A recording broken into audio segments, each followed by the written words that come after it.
ఇర్మీయా గ్రంథం 27వ అధ్యాయం మొదటి 11 వచనాలు ధ్యానించుకుని బైబిల్ పఠనాన్ని ముగించుకున్నాం.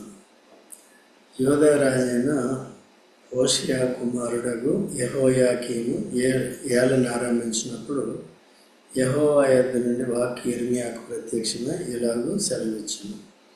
హోషేయ అనే రాజు చాలా మంచి రాజు, దేవుని ఇష్టాన్ని జరిగించిన వాడు, అంతా కూడా క్రమాన్ని తీసుకుని వచ్చినవాడు. 8 ఏళ్ల వయసులోనే రాజుగా పట్టాభిషేకం జరిగింది. తర్వాత తాను శాస్త్రుల దగ్గర నేర్చుకుంటూ ఆ రీతిగా సిద్ధపడ్డాడు. దైవభక్తి కలిగిన వ్యక్తి హోషేయ. అయితే తర్వాత ఏమైందంటే ఆయన కుమారుడు వచ్చాడు. కుమారుడి పేరు ఏంటండి? యెహోయా. ఈ యెహోయాకీము చెడ్డవాడు, తండ్రి అడుగుజాడల్లో నడుచుకోలేదు కదా. అందుకనే మన పిల్లల్ని కూడా మనం జాగ్రత్తగా చూసుకోవాలి. మొట్టమొదటిగా మన ప్రవర్తన దేవుని వల్ల సరిగా ఉండాలి. తర్వాత మన వెంట వచ్చే పిల్లలు కూడా ఎలా ఉండాలి, అలా ఉండాలి.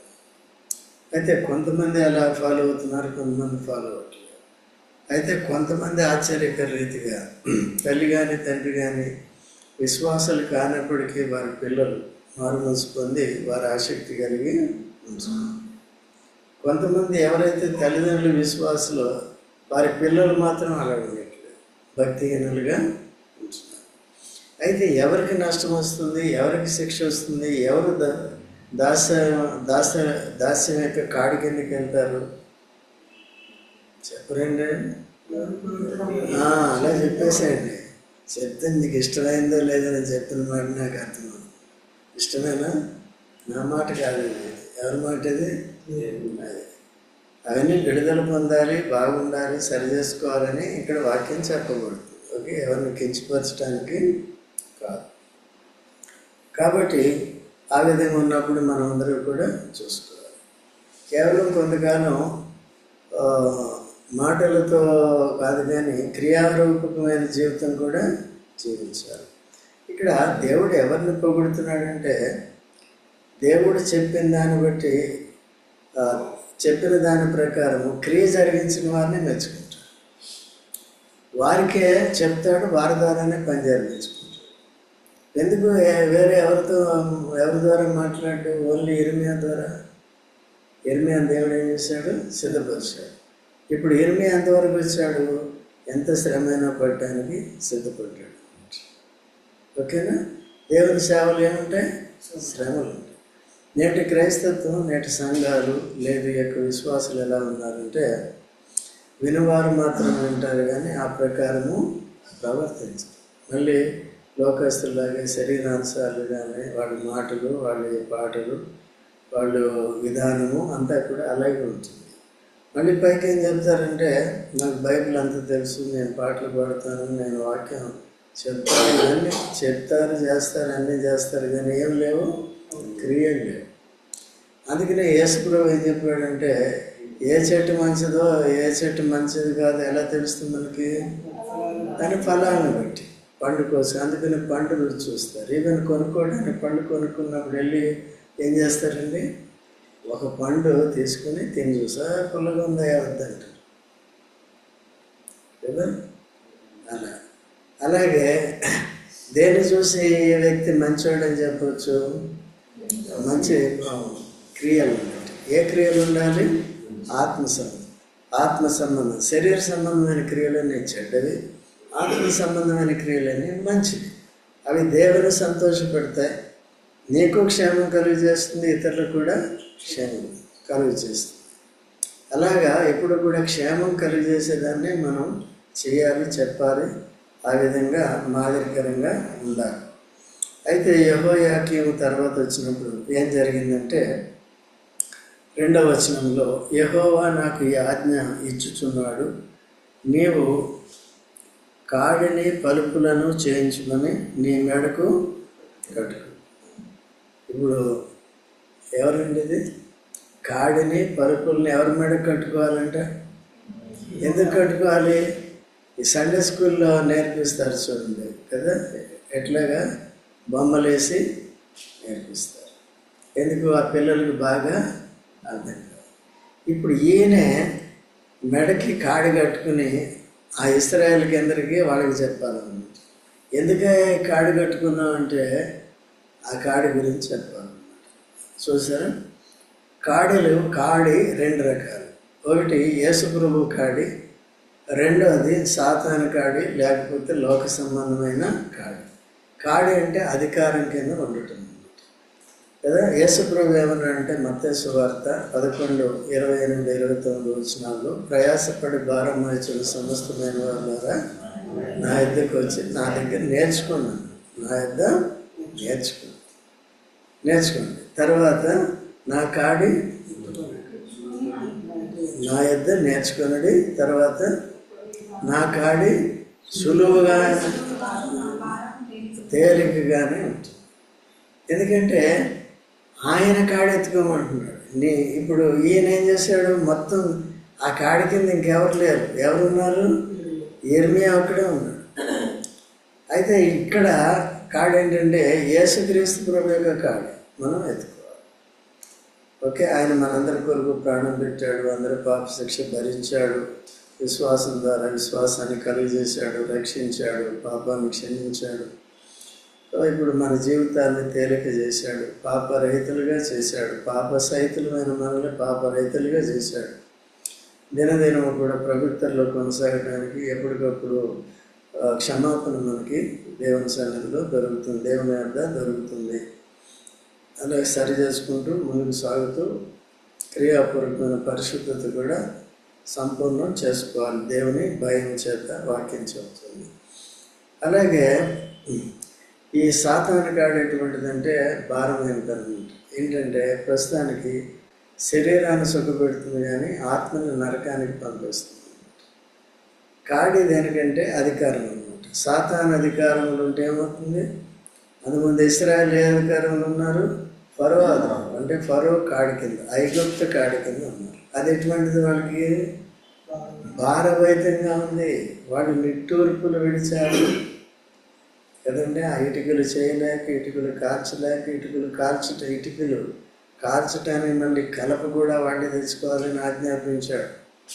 వాడు పోయి మా భారం తగ్గించని మోసే అడిగే కొలిది కూడా భారాన్ని పెంచుతూ వచ్చాడు. సాతాను ఎప్పుడు కూడా దేవుని దగ్గరికి పోకుండా వాడు ఏం చేస్తాడు? మనల్ని హింసిస్తూ ఉంటాడు, మనశ్శాంతి లేకుండా చేస్తాడు, శరీరంలో ఆరోగ్యం లేకుండా చేస్తాడు, నానా రీతులుగా చేస్తాడు.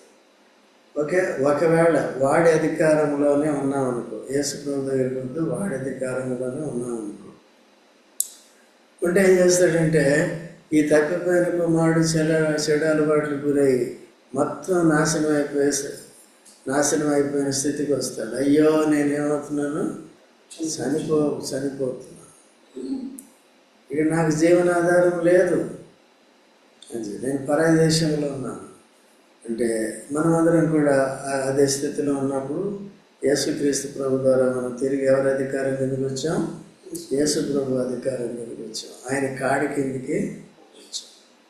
కాబట్టి ఎప్పుడు కూడా మన భారాలంతా అన్నీ కూడా ఆయన మీద వేసినప్పుడు మన భారాన్ని ఏం చేస్తాడు?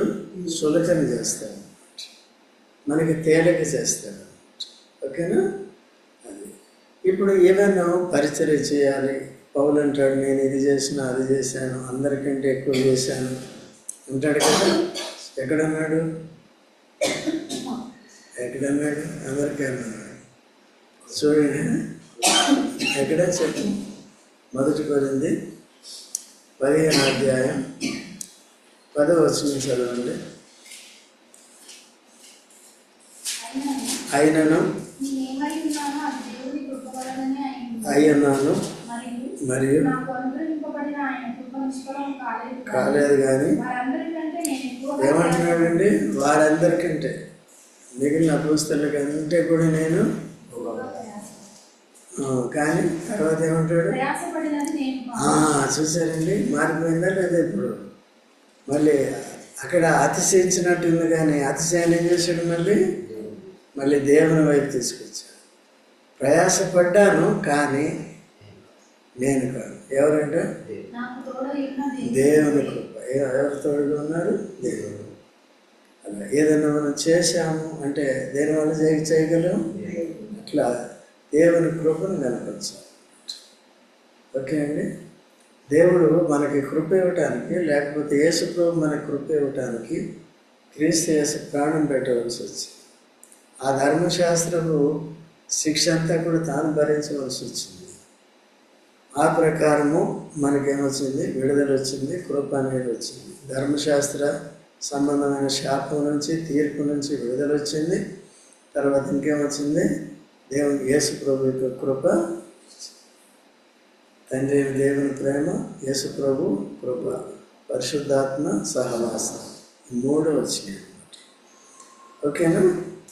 అందుకనే ఆ విధంగా ఈ కాడి దేవుని కాడి కింద మీరు లేరు. ఎవరి కాడి కింద ఉన్నారంటే లోకం, సాతాను కాడి కింద, లోకం కాడి కింద ఉన్నారు. లేకపోతే ఇంకొక రాజు కాడి కిందకి మీరు, ఇంకొక రాజు అధికారంలోకి మీరు ఏమవుతున్నారు? వెళ్ళిపోతున్నారు. ఎలా వెళ్ళిపోతున్నారు? మీరు బానిసలుగా వెళ్ళిపోతున్నారు. ఓకే అండి. అనే ప్రవచనాన్ని వాళ్ళకి ఆ విధంగా నిజంగా కాడితన మెడ కట్టుకుని ఆ విధంగా చూపించమని చెప్తున్నాడు. 3వ వచనం, వాటిని యెరూషలేమునకు యూదారాజైన సిద్కియా యొద్దకు వచ్చిన దూతల చేత ఎదోము రాజునొద్దకును, మోయాబు రాజునొద్దకును, అమ్మోనియుల రాజునొద్దకును, తూరు రాజునొద్దకును, సీదోను రాజునొద్దకును పంపుము. మరియు ఆ దూతలు తమ యజమానులకు తెలియజేయవలనని. ఎవరంట? ఈ రాజులందరూ కూడా వేరే రాజు యొక్క అధికారంలో వెళ్ళిపోతున్నారు. ఎవరు? ఎంతమంది రాజులు వీళ్ళు? 18. 5. ఎవరంటే సిద్కియా. అప్పుడు సిద్కియా అధికారంలో ఉన్నాడు. ఎదోము రాజు, మోయాబు రాజు, అమ్మోనియుల రాజు, తూరు రాజు, సీదోను. వీళ్ళందరూ కూడా ఇశ్రాయేలుకి విరోధంగా ఉన్నవారే. ఈవెన్ అబ్రహాము దినాల్లో లోతుని ఎత్తుకుపోయిన వాడు కూడా వెళ్ళే కదా. తెలుసా మీకు? చదువుకుంటే చదువుకుంది. ఓకేనా? కాబట్టి 14వ అధ్యాయంలో ఉంటుంది, ఆది కాండంలో ఉంటుంది. చదువుకుంది, తర్వాత చదువుకుంది. ఓకే. మొదటి నుంచి కూడా ఈ దేవుని బిడ్డలకు విరోధంగా ఉంటూ వచ్చారు. లోతు అక్కడ ఉన్నప్పుడు అందరినీ కూడా అందరి ఆస్తి తీసుకుని వెళ్ళిపోయారు అన్నమాట. వెళ్ళిపోయిన తర్వాత లోతుని కూడా, లోతు ఆస్తి, లోతు భార్య, పిల్లలు అందరినీ కూడా తీసుకున్నారు. అబ్రహాం ఏం చేశాడు? లోతును బట్టి తన సేవకులను కూడా తన విశ్వాసవీరులుగా, యుద్ధవీరులుగా, శూరులుగా సిద్ధపరిచి వెళ్ళి వారిని ఓడించి ఈ రాజుల్ని జయించి తీసుకొచ్చాడు. అప్పుడు సీదోను రాజు ఏమంటాడంటే, ఇదంతా నువ్వు తీసుకు ఆస్తి అంతా మనుషులు నాకు ఇచ్చే, కష్టపడ్డావు కదా. సొదొమ గొమొర్రా కదా అది కదా, నాకు ఇచ్చే అంటే ఏమన్నాడు?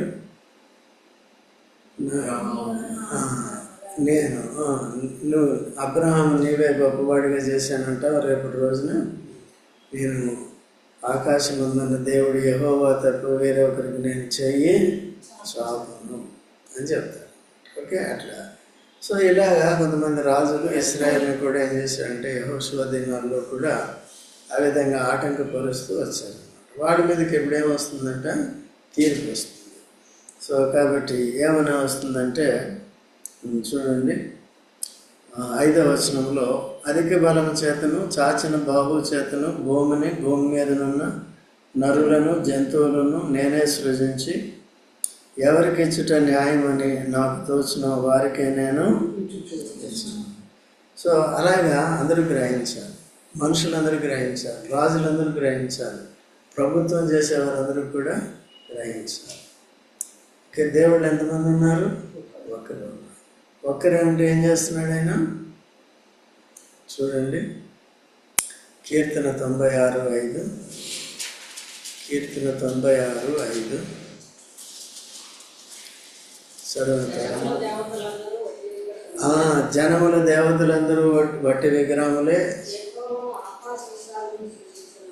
యెహోవా ఆకాశ విశాలము సృజించాడు. చూసారు, అందుకనే ఆయనకే ఘనత ప్రభావం ఉంటుంది. అంతే. ఈ లోకంలో ఎవరు గర్వించడానికి లేదు. యెహోవా దేవుడిని నమ్మితే మంచిది. నమ్మి ఆయన మాటకి లోబడి జీవించేవారు, ఆయన అధికారం కింద ఉన్నవారు మంచి క్షేమంగా ఉంటారు. లేదు విర్రవీగారా ఏమాత్రం అనేటప్పటికి ఏమవుతుంది? ఎప్పుడు తగ్గించాలో అప్పుడు తగ్గిస్తాడు, ఎప్పుడు ఏం చేయాలో అప్పుడు ఏం చేస్తాడు. సమయాన్ని కనిపెట్టి చూస్తాడు. 115వ కీర్తన 115వ కీర్తన చూడమ్మ, ఆఖరి వచనం చూడండి.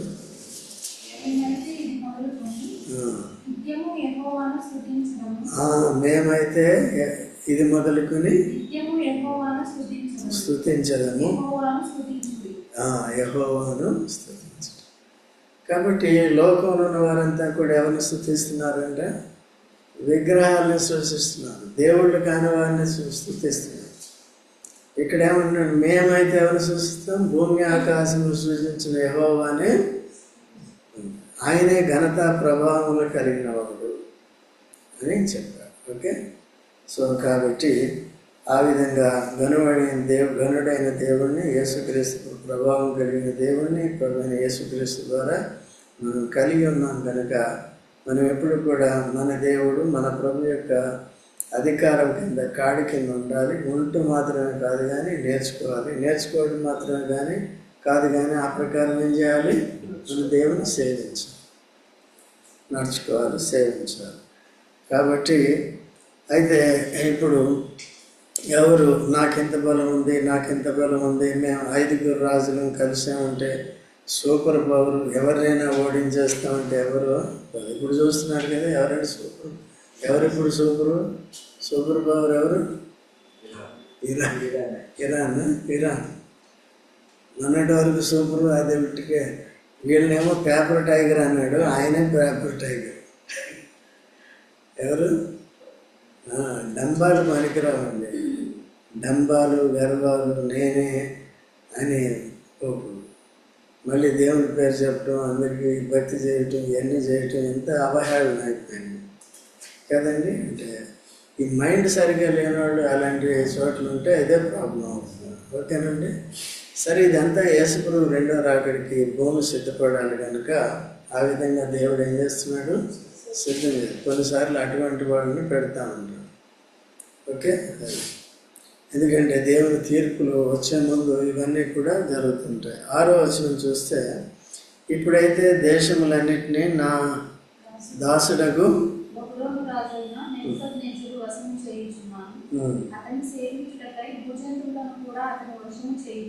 చూసారండి. ఇప్పుడు ఎవరండి ఆయన దాసుడు? ఎందుకు ఆయన దాసుడు అయ్యాడు? వీళ్ళని శిక్షించడం, వీళ్ళని ఏం చేయటానికి? ఈ గర్విష్ఠుల్ని శిక్షించడం, అంతేనా? కాబట్టి ఆ విధంగా చూసుకోవాలి. తర్వాత ఇంకేముంది? 7వ వచనం, అతని స్వదేశమునకు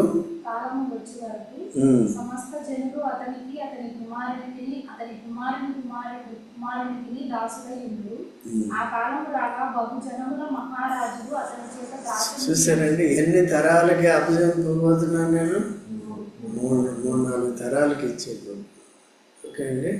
అది తర్వాతమ్మా, ఏ జనము ఏ రాజ్యము బబులోను రాజైన నెబుకద్నెజరునకు దాస్యము చేయనొల్లక బబులోను రాజు యొక్క కాడిని తన మెడ మీద పెట్టుకొనలో దానిని నేను అతని చేత బొత్తిగా నాశనం చేయించు వరకు ఆ జనమును ఖడ్గము చేతను, క్షామము చేతను, తెగులు చేతను శిక్షించను.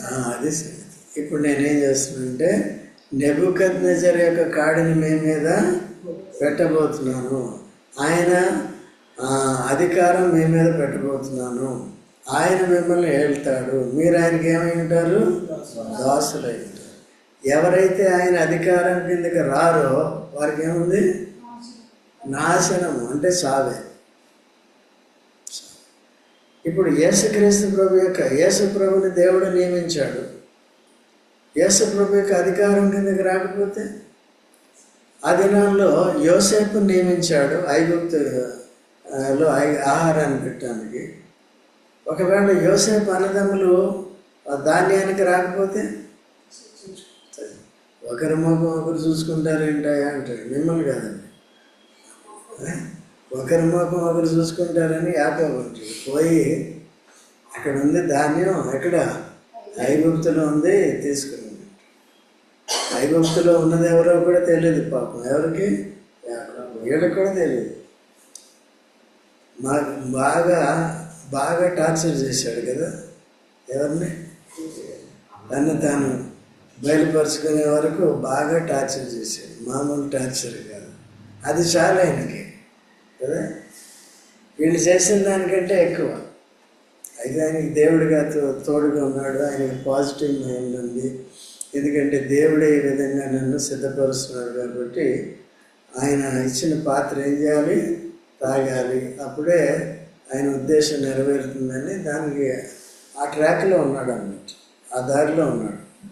అట్లా సహించాడు. తర్వాత యేసుక్రీస్తు ప్రభువుని మనకి ఏ ఇబ్బంది లేకుండా తానే శిక్ష భరించి తాను బయలుపరుచుకున్నాడు. అయితే మనం నిర్లక్ష్యం ఉండకూడదు. ఆయన కాడి కిందకి రావాలి. ఆయన కాడి ఎటువంటిది? సులువుగా ఉంది. మాటలో చెప్పాలంటే ఆయన ఆజ్ఞలు కూడా, ఆయన అధికారంలో ఉన్నారని చెప్పేవాళ్ళు ఏం చేయాలి? ఆయన ఆజ్ఞలు కూడా పాటించాలి. ఆజ్ఞలు అంటే ఏంటి? నమ్మి బాప్తిజం తీసుకోండి, తర్వాత మందిరానికి రండి, వాక్యం నేర్చుకోండి. నువ్వు నేర్చుకోమన్నాడు కదా, వెళ్ళి పని చేసేయమన్నాడు. నా కాడి ఎత్తుకుని నేర్చుకోండి. ఫస్ట్ నేర్చుకోవాలి, తర్వాత ఏం చేయాలి? నేరుగా వెళ్ళిపోవడమే. చాలా మంది బోధ చేసేస్తుంది. ఆ బోధ బాధకే కానీ దేనికి కాదు. అర్థమవుతుందండి? అది ఇప్పుడు నాకు అర్థమవుతుంది. కాబట్టి అప్పుడు బాల్యంలో చేసిన బోధలు ఇప్పుడు చేసే బోధలకి తేడా నాకు అర్థమవుతుందండి. కాబట్టి ఇప్పుడు బోధ చేయమంటే చేస్తాం, కానీ క్రియ చేయమంటే చేయం. ఇప్పుడు బోధకులంతా ఏంటంటే క్రియ లేదు, కానీ నేను బోధిస్తున్నాను కాబట్టి యూ మస్ట్ ఆల్ రెస్పెక్ట్ మీ, మీరంతా కూడా నన్ను గౌరవించాలి. అక్కడికి వచ్చేసి నేను అధికారిని, చేసేది ఏం లేదు. అర్థమైందా? అందుకనే ఇక్కడ నుండి అనుభవం లేకుండా ఇష్టానుసారంగా ఇతరుల మీద భారం మోపే వాళ్ళు పరలోక రాజ్యంలో అల్పులుగా ఉంటారు. ఒకవేళ వెళ్తే అర్థమైందండి. ఆ స్థితిలో లేకుండా జాగ్రత్త. అదే నేను నేర్పుతున్నాను. ఈ మధ్యలో సంఘాల్లో గొడవలు అంటారు, ఇళ్లలో గొడవలు అంటున్నారు. ఇదే కారణం. బోధిస్తారు, బోధలు వింటారు, ఏదో డీప్గా చెప్తారు, బట్ పాటించేటప్పటికి డిస్టర్బ్ అవుతుంది కదండి. ఒకటి లోకంలో ఉన్న శ్రమలు, ఉద్యోగాల్లో ఉన్న టెన్షన్లు, పిల్లలతో టెన్షన్లు, సహనం కోల్పోతూ ఉంటారు. అందుకనే అన్నీ కూడా రిలాక్స్ అవ్వాలి. చాలా జాగ్రత్తగా మైండ్ని కంట్రోల్ చేయాలి. పిల్లల్లో కూడా ఒకరినొకరు ఇబ్బంది పెట్టుకోకూడదు. ఓకేనండి, జాగ్రత్తగా ఉన్నారు. ఎంతవరకు వచ్చింది? ఆయన కాడి కిందకి రాకపోతే ఏమవుతుంది? యేసు ప్రభు కాడి కిందకి రాకపోతే ఏమవుతుంది చెప్పండి? కటకం లేదు, గిట్టకం లేదు, నరకమే. కటకం లేదు, గిట్టకం లేదు, ఏముందండి? ఇక నరకమే. శరీరానికి సాగలే తప్పదు. ఆత్మ ఎక్కడికి వెళ్ళిపోతుంది? నరకమే. సో కాబట్టి అలా, అందుకనే చాలా జాగ్రత్తగా ఉండాలి. తర్వాత కాబట్టి మీ ప్రవక్తలేమి, సోదగాండ్రేమి, కలలు కనువారేమి, కాలజ్ఞానులేమి, మంత్రజ్ఞులేమి, మీరు బబులోను రాజులకు దాసులు కాకుండా మీతో పలుకున్నప్పుడు మీరు వారిని లక్ష్య పెట్టండి. ఈ విషయాలు కూడా చెప్తున్నాడు. మీ సోదగాండ్రు, మంత్రాలు వేసేవాడు, వీళ్ళందరూ కూడా ఏం చెప్తారు? ఏం కాదు పోవద్దని అంటారు. వాడి మాట విన్నారా? నా మాట వినకుండా ఏమవుతుంది?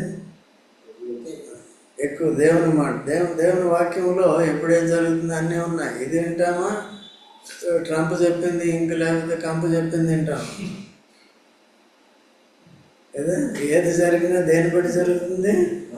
వాక్య ప్రవచనాన్ని బట్టి జరుగుతుంది. అందుకనే దాని గురించి పెద్ద మనం అభ్యంతర పడకండి. యేసు ప్రభు వచ్చాడు అంటే వెళ్ళిపోతాం అంతే. అలా రెడీగా ఉండాలి మనం. నేను ఇంకెక్కడ ఉండి ఇది సాధిస్తా అది సాధిస్తా అనే పెట్టుకునేది లేదు. అందుకనే ఇంకొకరిని మన కాడి కిందకి తెచ్చుకోవడానికి కూడా ప్రయత్నం చేయకూడదు. సో చూడండి, మనుషులు కూడా నేను అధికారిగా ఉండాలి, నా అధికారం కింద అవన్నీ కూడా ఉండదు. ఓకే అండి, చూడండి ప్రసంగి 8వ అధ్యాయము. ప్రసంగి 8వ అధ్యాయము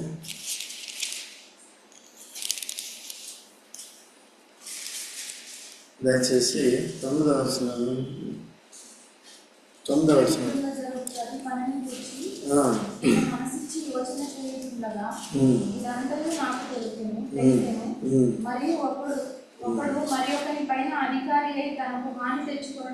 చూసారండి, ఒకడు మరి ఒకరిపై అధికారి అండి ఏం తెచ్చుకున్నాడంట. ఇప్పుడు నెబుకద్నెజరుకి వాళ్ళు అప్పచెప్తున్నాడు కదా, 5 రాజులు. ఎవరు వాళ్ళు? ఎదోమీలు, మోయాబు, వీళ్ళందరూ ఉన్నారు కదండి. సో వాళ్ళు అంతకుముందు అలా చేశారు. ఓకే, కానీ ఇశ్రాయేల్నే వాళ్ళు స్వాధీనంలో చేసుకోవాలని కూడా కొంతమంది చూశారు, అలా చేశారు. అయితే ఇప్పుడు దేవుడే నెబుకద్నెజరుని నియమించాడు కాబట్టి తాను అధికారం చేయాలని. అయితే సంఘంలో కూడా మనం అధికారం చేయకూడదు. ఎవరు చేయాలి? అందుకనే మందికి మాదిరికరంగా ఉండమంటాడు. ఓకే అండి, అపోస్తలైన మేము మమ్మల్ని అందరికంటే కడవరి స్థితిలో పెట్టాడు, స్థానంలో పెట్టాడు. ఓకే అండి, అందరికంటే కడవరి స్థితిలో ఎవరున్నారు చెప్పండి చూద్దాం. అందరికంటే ఈవెన్ అపోస్తలు కానీ, ఈ యేసు ప్రభు అపోస్తలు కానీ, లేకపోతే పరిశుద్ధాత్మ అపోస్తలు కానీ, పౌలు, బర్నబా, యేసు ప్రభువే మొదటి అపోస్తలులే. అందరికంటే కూడా ఏం చేశాడు? తర్వాత 12 మంది, తర్వాత 2. అలాగా వాళ్ళు అట్లా సేవ అంటే అది ఉండదు. ఈనాడు ఆ దృక్పథాన్ని కోల్పోయారు. చెప్పేవాళ్ళు లేరు, నేర్చుకునేవాళ్ళు లేరు. కానీ ఏం చేస్తున్నారంటే చదువుకోవడం, జ్ఞానం, ప్రకృతి సంబంధంగా పైన నేర్చుకోవడం అదన్నా చేస్తాం. అలా చేయకూడదు. అర్థమవుతుందండి? అట్లా చాలామంది నష్టపోతారు. ఓకే, కాబట్టి తర్వాత తర్వాత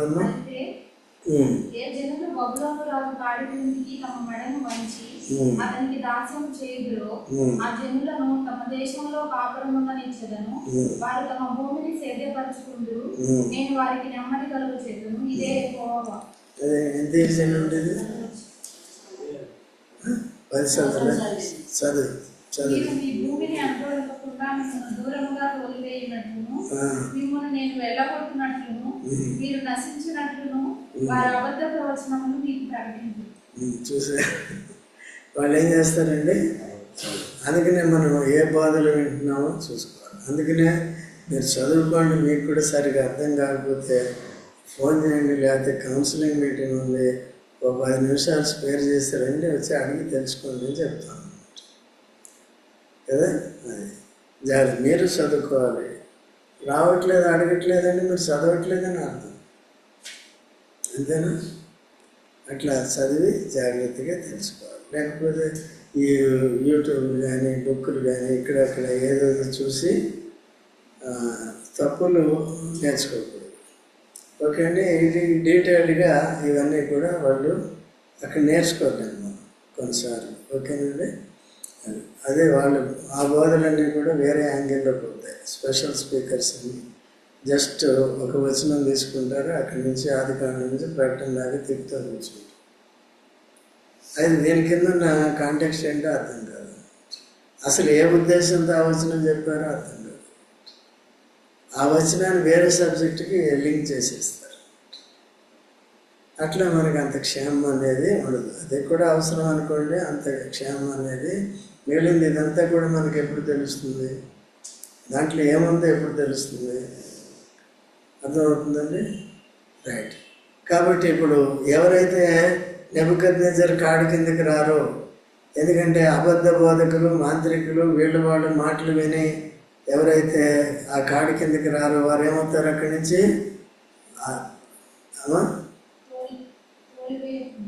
ఆ దేశం నుంచి తోలివేయబడతారు. అర్థమవుతుందా? కాబట్టి విధేయులైతే ఏమవుతారు? మీరు భూమి మీద సేద్యం చేసుకోవచ్చు. ఓకే, అయితే దాసులుగా ఉండాలి. ఎవరు అధికారం చేయడానికి వీలు. అందుకనే దేవుడు తెలుసుకుంటే ఇరాన్ కాదు, కానీ ఇరాన్ చిన్న దేశం కాదు. ఈవెన్ శ్రీలంక కూడా ఒకవేళ దేవుడు శ్రీలంకని అమెరికా పైన హెచ్చించాడు అనుకోండి, ఎవరికి విజయం వస్తుంది? శ్రీలంక. వాళ్ళు ఏం చేయలేరు. అర్థమవుతుందండి? కాబట్టి ఇప్పుడు క్రైస్తవ లోకానికంతా కూడా హేళనగా ఉంది కదా. కాబట్టి క్రీస్తుని తక్కువ అంచనా వేసుకుంటే వాళ్ళే మోసపోతారు. దాని గురించి మనకు సంబంధం లేదు. మనం తక్కువ అంచనా లేదు. మనకి అమెరికానే జయించాలి, ఇస్రాయల్, అవి కూడా మనకు అవసరం. ఎవరు జయించాలి? బాగా చెప్పారు సురేష్, బాగా చెప్పారు. ఎవరు జయించాలి? దేవుడు జయించాలి. దేవుడు అనుకున్నదే, దేవుడి అధికారం ప్రకారం జరిగిందే, ఘనతా ప్రభావములు కలిగిన దేవుడు అనుకున్నదే. అర్థమవుతుందండి? అది మనకి క్షేమం. ప్రభు త్వరగా వస్తే ఈ జంజాటాలన్నీ పోతాయి కదా, ఈ బైబిల్ స్టడీ అన్నీ పోతాయి కదా, ఈ బరువు మోసేదంతా పోతుంది కదా, ఉద్యోగాలు, ట్రయల్స్ ఇవన్నీ పోతాయి కదా, ఆర్థిక ఇబ్బందులు అన్నీ వదిలేసి వెళ్ళిపోవచ్చు. ఏమంటారు? ఇంట్లో వంటలు చేయటం ఇవన్నీ పోతాయి కదా. కాబట్టి ఆ విధంగా మనం ప్రభు యొక్క అధికారం కింద ఉండాలి. నేర్చుకున్న దాన్ని బట్టి ప్రభువా నన్ను నీ అధికారంలో పెట్టుకో, నీ ఆత్మచేత నడిపించు, నా స్వబుద్ధిని ఎక్కడా ఉపయోగించకుండా చెయ్యి, ఎక్కడా గర్వించకుండా చెయ్యి. వారందరికంటే ఎక్కువ ప్రయాసపడుతుంది. సో మనం ఏమండి అందరికంటే తక్కువ ప్రయాసపడుతూనే అంటాం. అయినప్పటికీ నేనే చేశానంట. ప్రయాసపడింది ఎవరు? తక్కువ ప్రయాసపడిన వాళ్ళు ఏమంటున్నారు? నేనే చేసినాను. ఎక్కువ ప్రయాసపడినవాడు ఏమంటున్నాడు? కృప ద్వారా ఆయన చేశాను, అది నా వల్ల కలిగింది. నన్ను బలపరచమని వల్ల నేను సమస్తమును ఏం చేయరు, చేయకుండా ఉండకూడదు. దేవుని యొక్క అధికారం నుండి యథార్థంగా ఘనత, మహిమ, మెప్పు ప్రభు ద్వారా పొందటానికి పరలోకంలో కూడా పొందినట్లుగా మనం భూమి మీద కూడా ప్రార్థన చేసుకుని బైబిల్ పఠనం